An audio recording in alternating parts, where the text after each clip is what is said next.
Assalamualaikum warahmatullahi wabarakatuh. Selamat pagi. Perkenalkan, nama saya Lailatul Syarifah sebagai pembicara kedua. Jika kita mendengar tentang tenaga pelajar sebagai konsumen dan juga sebagai pembeli atau sebagai pelanggan, maka hal itu sangat salah sekali. Karena di mana dalam sistem pendidikan kita tidak ada yang namanya konsumen atau tidak ada yang namanya pelanggan. Di situ adalah sama-sama taraf kehidupan atau kesetaraan untuk menyetarakan kualitas sumber daya manusia terhadap tenaga para pembelajar. Jika kita mengartikan terkait dengan sistem pendidikan Indonesia sebagai penjual, pembeli, pelanggan, maka kita akan menemukan di sana sebuah ruko atau sebuah sistem jual menjual, bukan dalam sistem pendidikan. Sistem pendidikan Indonesia sangat tidak bisa diibaratkan dengan sistem tersebut. Mengapa demikian? Karena sistem pendidikan sebenarnya adalah suatu pola yang diadakan oleh layanan masyarakat, baik secara swasta atau secara komersil ya, dikhususkan untuk meningkatkan sumber daya manusia yang ada pada tenaga pelajar tersebut. Jika kita berkaitan dengan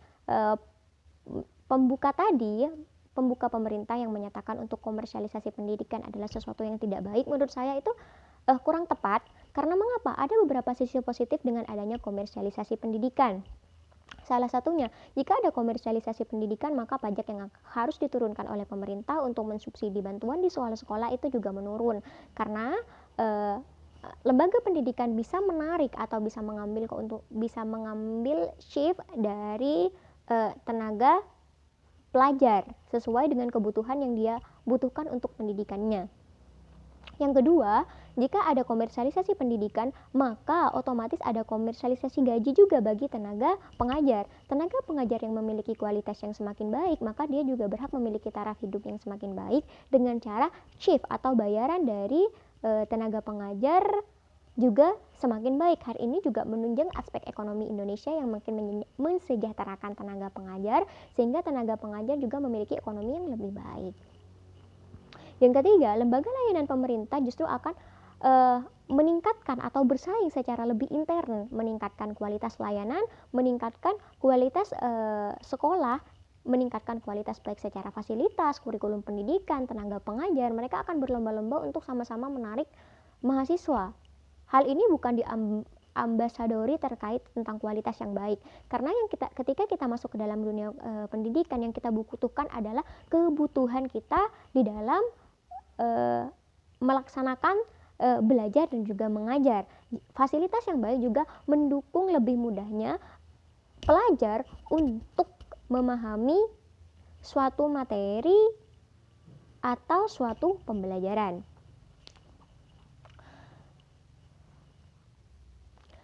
Jika kita hanya berkaca pada beberapa pendapat tentang si kaya dan juga si miskin, expensive or not gitu, tentang mahal atau tidaknya, sistem pendidikan Indonesia adalah didesain sesuai dengan kebutuhan yang kita butuhkan. Jika pemerintah pembuka tadi beranggapan bahwa daripada meningkatkan kualitas dari segi fasilitas, lebih baik dana tersebut digunakan atau dialokasikan untuk membangun sistem pendidikan di daerah di luar sistem perkotaan. Hal ini sama saja kita mendiskriminasikan bakat dan juga kelebihan yang ada pada tenaga pelajar. Mengapa demikian? Karena setiap pelajar itu memiliki taraf kualitas atau taraf pembelajaran atau kelebihan diri yang berbeda-beda. Jika kita hanya berfokuskan pada pembangunan layanan pendidikan, namun tidak didasari dengan kualitas yang semakin baik, maka itu percuma. Kita akan hanya memahami terhadap dasar-dasar kurikulum saja, namun tidak benar-benar mendalami minat dan juga tidak benar-benar mendalami bakat yang ada pada mahasiswa tersebut. Mengapa demikian? Jika ada si A dan juga si B, si A ternyata lebih fasih di dalam bidang olahraga dan si B memang lebih fasih di dalam metode belajar dan sistem pendidikan mengajar dan hanya berpaku pada sistem membaca atau kurikulum yang baik, maka kita akan mendiskriminasikan pelajar pertama yang memang di dalamnya itu pandai berenang, pandai berolahraga karena tidak terfasilitasi dengan baik. Hal itu menunjang bahwa sistem pendidikan dengan adanya biaya yang mahal dengan fasilitas yang mumpuni bukan merupakan salah satu etching atau efektivitas di dalam pelajar sebagai pembeli atau pelanggan, namun betul-betul memang karena hal itu dibutuhkan untuk meningkatkan kualitas dari pendidikan tersebut. Sekian dari saya. Wassalamualaikum warahmatullahi wabarakatuh.